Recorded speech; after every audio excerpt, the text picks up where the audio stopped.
Picking up where we left off, it's time to steamroll through the remainder of the month, and we have a lot of ground to cover. The first notable thing to mention is the TV station field trip where we meet Akechi, who overhears Morgana drooling over pancakes. As before, he publicly calls the Phantom Thieves criminals on live television, and for whatever reason he feels drawn to me, and we regrettably create the one social link I audibly winced at during my original playthrough. Obviously, someone who hated the Phantom Thieves was not my idea of someone I'd hang out with, so you can understand my hesitation in accepting his friendship. However, this time, Akechi's social link has been reworked somewhat, and you are required to fulfill it manually in order to max out his confidant before he eventually disappears later on in the story. The benefits of maxing out his social link are still unknown to me, but it's quite possible he gets to live in this incarnation of the game.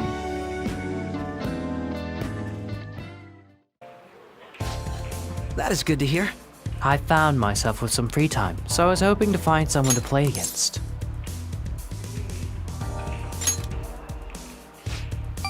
Well, I wouldn't say I'm unoccupied, but I'm not busy all the time either. If anything, it's my policy to spend my spare time in a meaningful way. Now, let's play a game. You've played pool before, correct?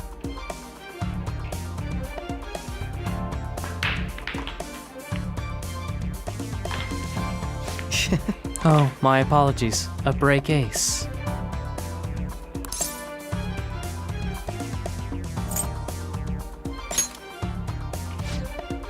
It was just a coincidence. Of course, this game won't count. Let's start over. Bad move on my part. If you get this next one, I'm in trouble.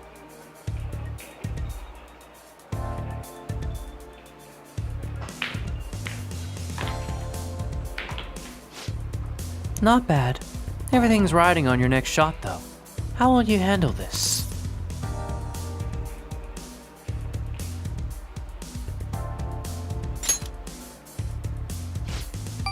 Well, let's see your skills.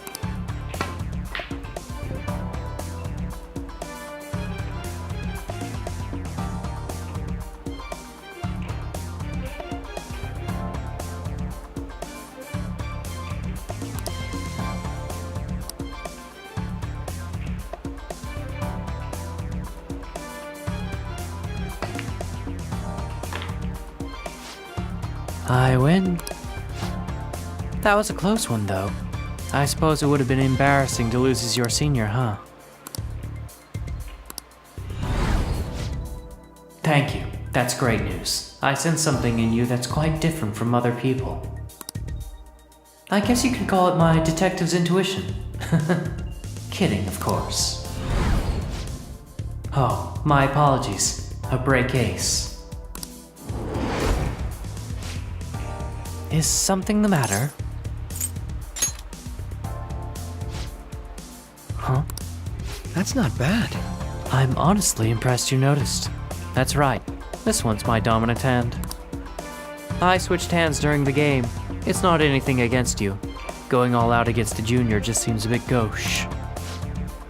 But I confess you've surprised me. I'm rather dexterous with my right hand. I could even use chopsticks with it.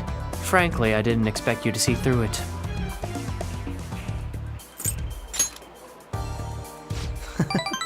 Oh, so those glasses are just for the aesthetic then? Or were you being metaphorical? You're a hard one to read sometimes. In any case, you truly are interesting. You never cease to intrigue me.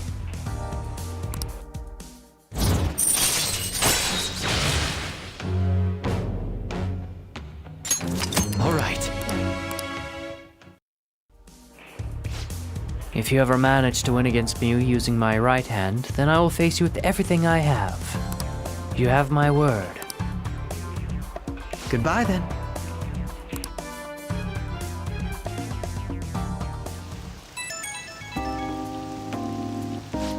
Thanks for coming along today.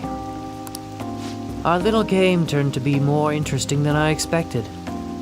Barely anyone notices when I don't use my dominant hand. I can only commend your powers of observation. I think you're an interesting influence on me. If you're so inclined, we could go out again sometime.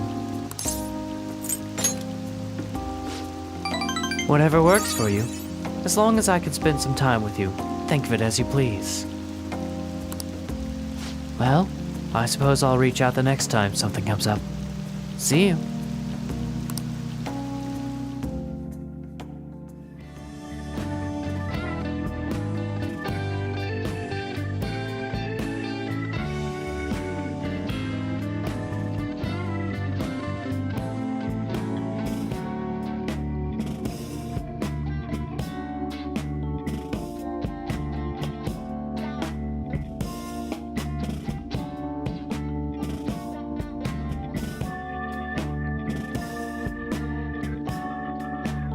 And now the Kaneshiro arc begins in full swing. Makoto has already started butting into our affairs and roped the Phantom Thieves into helping her take out a crime boss who is targeting students at Shujin.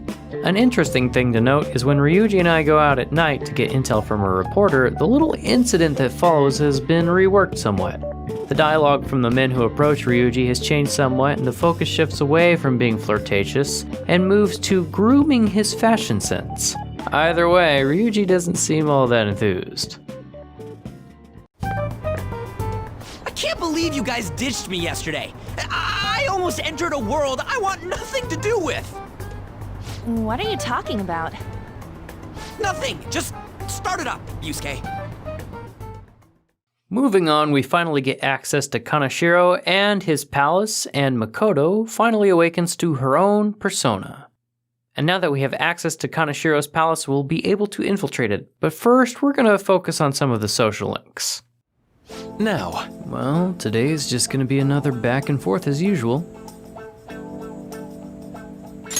Or will it? Today's your lucky day. Please, take a look at what's on the table.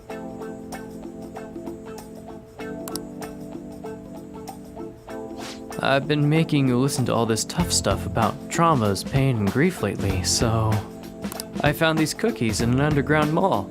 Now we can have a little break. They're kind of fancy cookies, too. I thought I'd get a surprise for you since you've been kind enough to indulge me all this time. Go ahead, enjoy.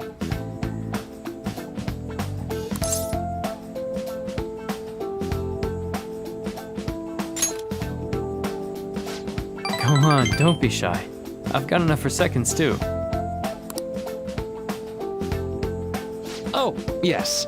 As long as we're talking about cookies, they actually reminded me about this psychological experiment. The scientists prepared 2 containers and put the same kind of cookies in both of them. In one container, they put only 1 cookie, but the other one was filled with cookies, 10 of them. So then they had subjects try cookies from each container and asked how their tastes compared. Which container's cookies were marked as tasting better? Any guesses? I see. You're a rationalist, are you? Unfortunately, the truth is that they preferred the isolated single cookie. There's something called the law of scarcity. It's about what you'd imagine from the name. People are drawn to things that are more scarce.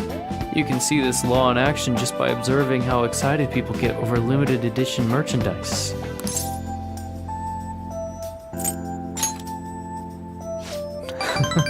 I know, right? Don't you think it's really fascinating? In becoming aware of scarcity, we trigger our own desires and cause a change in our cognition. Not only that, the effect spreads to our senses and creates a subjective, observable difference in our reality. Basically, your perceptions can be changed by your cognition or preconceptions. It's all below the conscious level, but it's really incredible. Incidentally, now that you've heard that story, how do you feel about that idea? That your unconscious desires may have changed the taste of the cookie?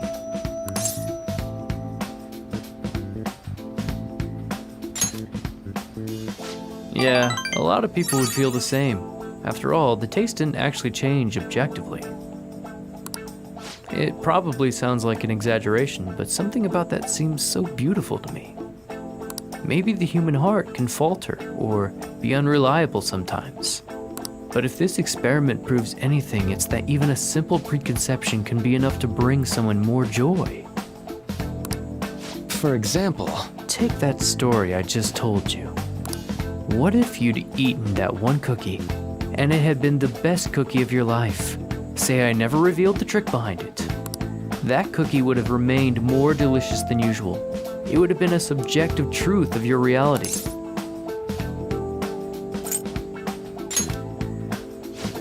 Right. I'm glad to hear you say that.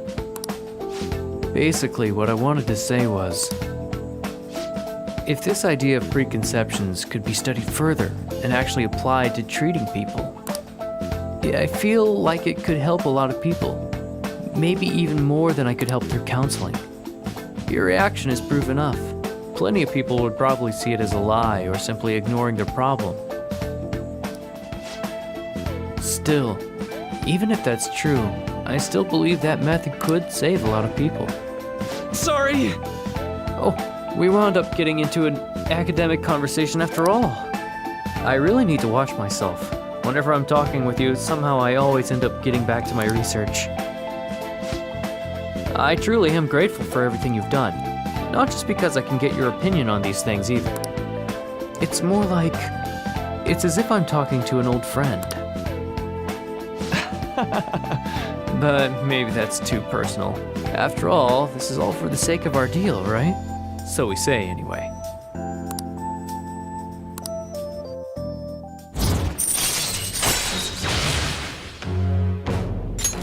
All right. Now then, I'd better show you another way to mentally train yourself. What I'm gonna teach you today is... All right. Oh, in here. Never a bad time for a snack, right? Well, see you.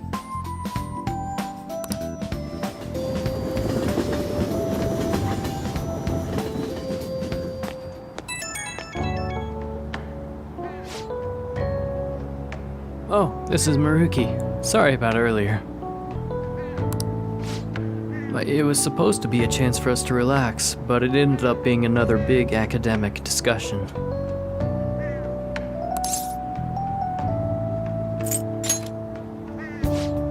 Really? Wow, I'm so happy to hear that. I've always been like this. I get so hyper-focused on my research, I don't notice anything else. Back when I was a student, people kept warning me about that. Oop, there I go rambling again. Sorry. Alright, well, see you again soon. Here came the first time in the run where I was constantly resetting because I kept forgetting to buy books that I needed to read on certain days or because I accidentally went to the wrong location with An when hanging out with her. I also spent a good amount of time trying to find the flower shop that sold Mega Fertilizer, so after buying all the new books from both Shinjuku and Shibuya, I was ready to finally start moving forward. After a while though, Morgana gets antsy and forces us to hold a team meeting, and I feel it has less to do with the time remaining before Kaneshiro's deadline, and more to do with An. Not sure why though, just a feeling. Eureka!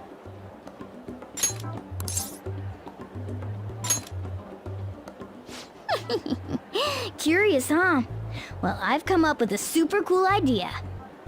Lady An will surely swoon for me if I... Sorry for the wait. So, what's up, Morgana?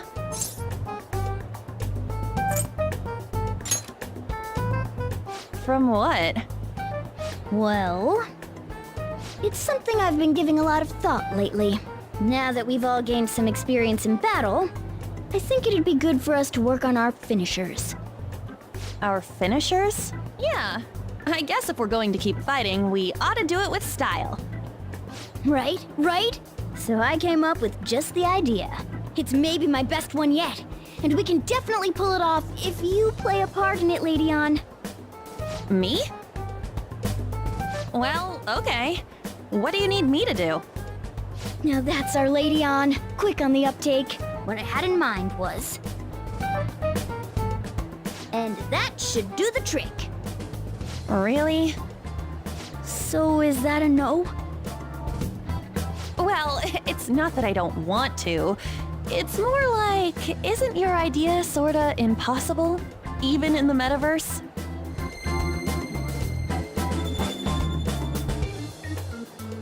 Huh? What was that?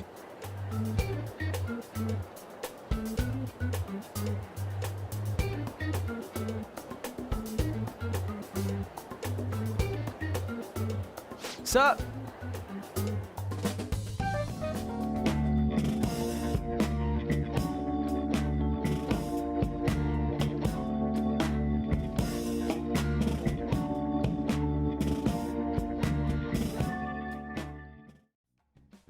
Hold on a second. What is that? A shadow in the shape of a dog. It seems this place has its own watchdogs. I don't like the looks of this. You mean 'cause you're a cat? Hell no! I mean, it might be able to sniff out intruders or hunt us down super fast. But if it does end up making trouble for us, that could actually work out in our favor. We'll have a chance to finally show off our surprise finisher! Sorry to butt in. We've been spotted.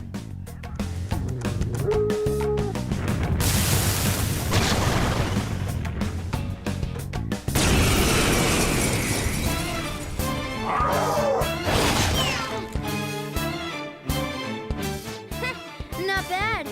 But love always burns the brightest when facing down an opponent like this. Panther, I think the moment's finally arrived. It's showtime! Huh? You want to do that right now? Jeez, fine. Here we go. I'm fired up!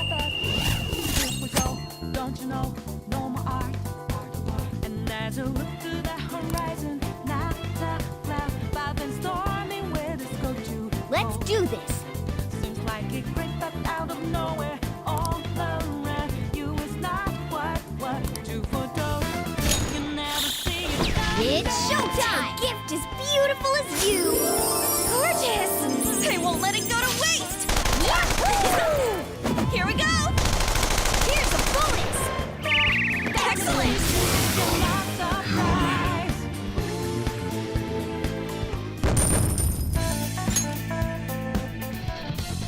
The game introduces the new battle mechanic, Showtime attacks. They're the manifestation of the team's wishes to pull off cool combo attacks, except a lot of them are real goofy. But in the future, I'll do my best to highlight the Showtime discussions and the actual attack itself. For now, let's focus on finding those will seeds. Kaneshiro's palace is thankfully very straightforward. There is only one will seed that I think might be a little bit tricky to get to, but all it requires is going through the correct vent, dropping down, and shooting a grappling hook. From there, you've made it. And with another accessory added to our collection, it's time to wrap up this dungeon and send out the calling card.